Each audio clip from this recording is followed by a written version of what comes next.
I heard a rumor that this caller said that he wanted to make his last call on the show. Last time he tried to call in and then he wasn't able to do it. I want to see if this caller is going to be true to that. And if this is going to be the last time we hear from this individual, let's find out. It is, in fact, John from Canada calling into the show. John, is that true? Did you tell our call screener that you wanted to do like one more call and then that was it? You weren't going to call in anymore? Yes, that is true. That's precisely what I told your call screener. Okay. Okay, yeah. But so this is it. This is our last call we're going to hear from you. Yeah, it is. But before we start, I want to speak with Kelley. Kelley, I know that one of your parents has just died. I feel sorry for you. You have my sympathy. My condolences. Thank you very much, John. I appreciate that. I really do. I really appreciate that. Thank you so much. All right, well, John, let's see what you got then. If this is really the last time we hear from you, you're a very controversial caller because every time that we talk to you, we always get comments saying we should not talk to you, saying that, you kind of run through these arguments every time and it doesn't seem like that you're super cooperative with us. But if this is your last time that you want to call us and talk to us, one, I'd be curious to hear why. And two, I'd be curious to see what topic you'd want to, end our call-in show relationship on. Well, Dan, you and I, we've had our dances, and they've been quite controversial, as you said. And I know I'm not going to change your minds. However, I'd like to say that I appreciate all the times you let me on, even though we disagreed, and I'd like to wish you well in the future. Okay. All right. Well, John, I appreciate that. I wish we could have gotten along better on some of these calls. I really wish we could come to a mutual point of understanding. I do think it's interesting you still are calling in, though, even though you are convinced that you aren't going to change my mind. But, regardless of that fact, what is it that you want to talk to us about today? Well, I just want to ask one last question. Are you 100% certain of everything you have that you are correct, that there is no God? Are you 100% certain about that? No. Chance you could be wrong. The answer is definitely no. I have definitely never not said 100% there was no certain. God, so. Yeah, I can never be certain, right? I can never be certain about unseen forces that I can't hear, touch, see, smell, right?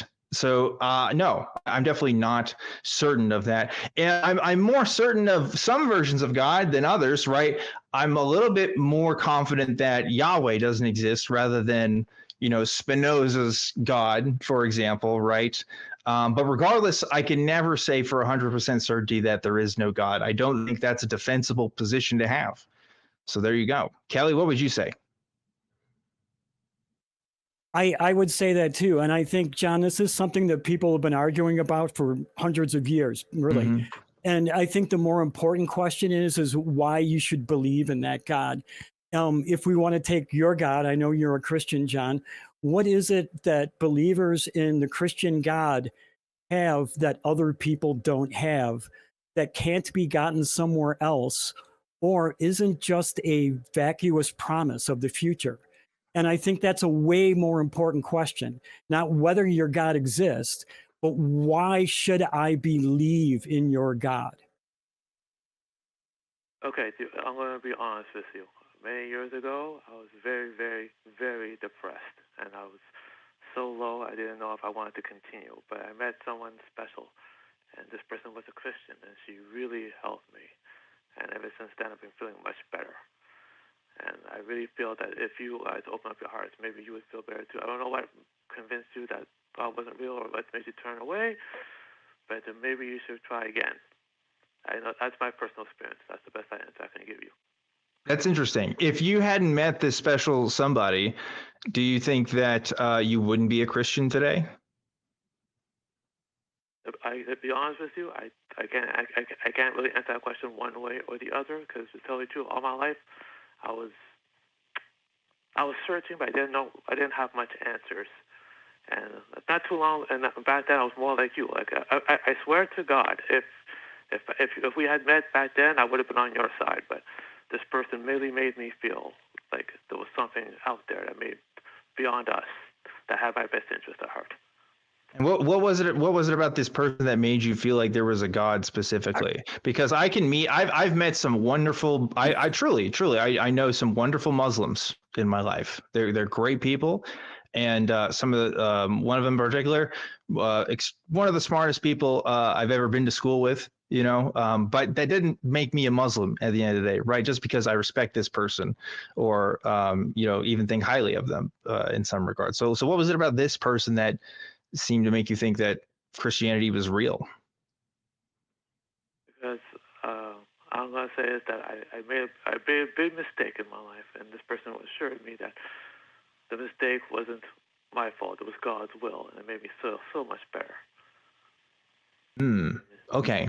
So it was sort of something happened in your life, and this person made you feel better about it because they could explain away what you perceived as a mistake was actually sort of a divine plan happening. Is that right? Right. It seems like somebody absolved you of a guilt that you were feeling. And that guilt absolution is what convinced you there was a God. Is that correct? Something like that, yes. Interesting. Let's say that you had that guilt.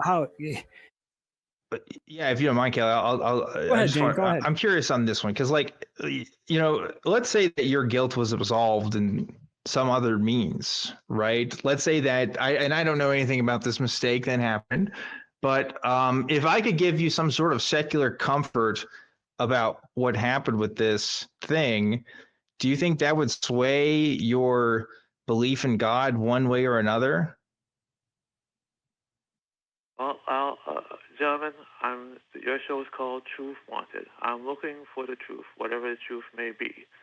If God is the truth, I'm open to it, and I'll embrace it. If it's something else, I want to know that too. Yeah. I'm in search of the truth. I hope so, John, and I would try to say the same thing for myself. One thing, though, that in my personal experience, when I was growing up, and I realized that other people every day are having spiritual experiences, right, that give credence or explanation to a numerous amount of spiritual ideas and beliefs, so many that I will never be able to hear or fully understand all of them. Right. If so many events are happening and so many things are being attributed to people's explanations for something beyond themselves, it got me really wondering.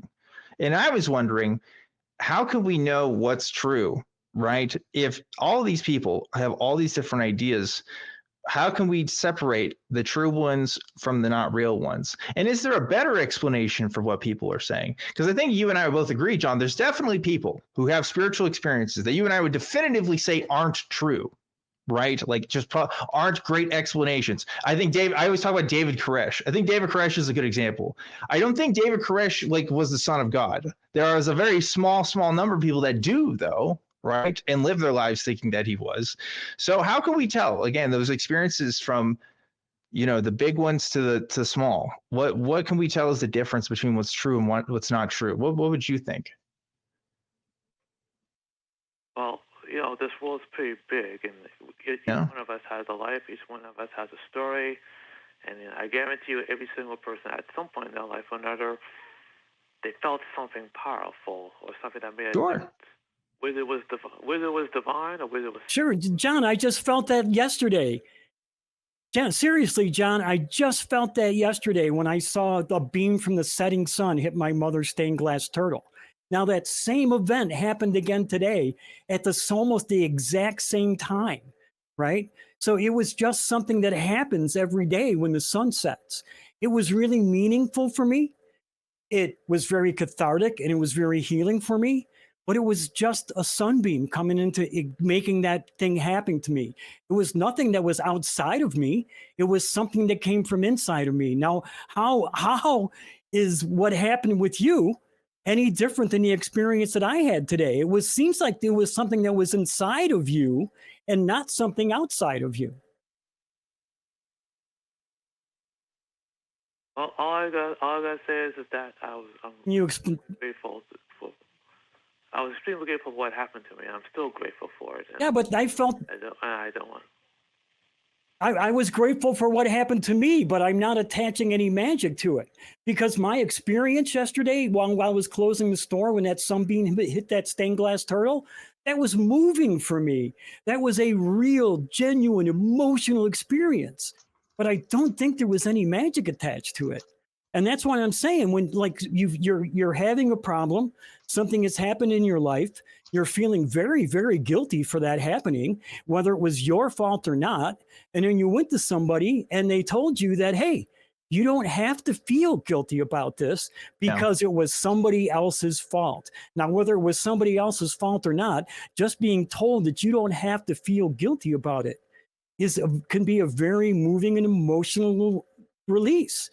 So what I'm asking you again is why do you think this thing that happened to you that was part of your being, something that happened within you, why are you attributing that to something magical outside of yourself? Because I couldn't do it by myself. I tried, believe me, I did, and I needed assistance. I really feel at that point I was so. Well, yeah, I get that. Okay. I get that. And that person that you talked to gave that to you, right? Because they told you you didn't have to feel guilty. That's what I'm saying. You were able to get that emotional release, right? But there's nothing that's magical that was attached to that. That person helped you.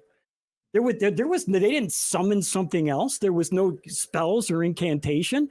What that person said to you is what helped you and helped you heal.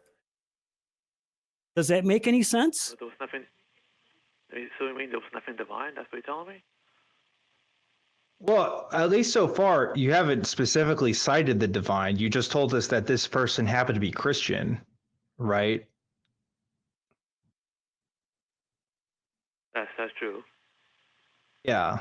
So like somebody helping me out with my problems and them being a Christian, to me, that doesn't make Christianity any more true, right? I think that's kind of independent of what is true outside of ourselves. Okay. But I just want to know, do you have a particular argument against Christianity? It's like, okay, I know you guys aren't Christian, but do you have an argument with anyone else being Christian? Like, do you want Christianity to disappear from the face of the earth? That's what I'd like to know. It's a good question. It's hard. I don't really care. It's hard because I don't think Christianity, strictly speaking, is literally true, right? I don't think Jesus is the Son of God. I don't think there's a God. I don't think that there's a heaven. I don't think that there's an afterlife in general. I think that we are what we are, and that's the end of it. So would I want to rob people of the comforts that Christianity brings? Not necessarily. No. What I would want, though, is to give people liberation from something that's not true. The thing is, Christianity isn't just a set of ideas that you can just agree or disagree to being true. It's a lifestyle for most people, right? It's a way of living. And oftentimes that way of living can come in conflict with what it means to be a good person, right? We talked many times, even with you, John, about homophobia, transphobia, about discrimination in general against all kinds of people, and beyond that, restrictive lifestyle choices, restricting other people's lifestyle choices. That's all coming with Christianity, and these things are, in my view, categorically bad.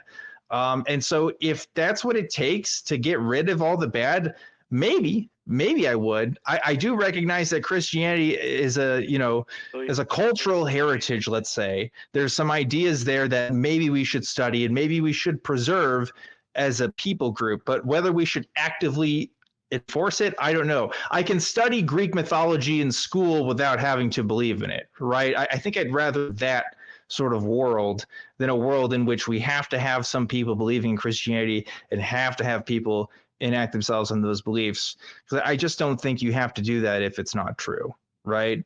So hopefully that answers your question. Okay. All right. So Okay, I want to make something very clear. I am not in favor of restricting anyone's rights. If someone is LGBT, that's their business. I do not care. All I want is that everyone has equal rights. Everyone gets along. John, I don't think that's true, because you have called into the show before demanding people restrict their access to abortion. I still agree. I still believe that. Maybe we changed his mind. But that's part of the problem, okay. right? That's part of the problem. That's why we talk about this stuff, because that has an impact on people.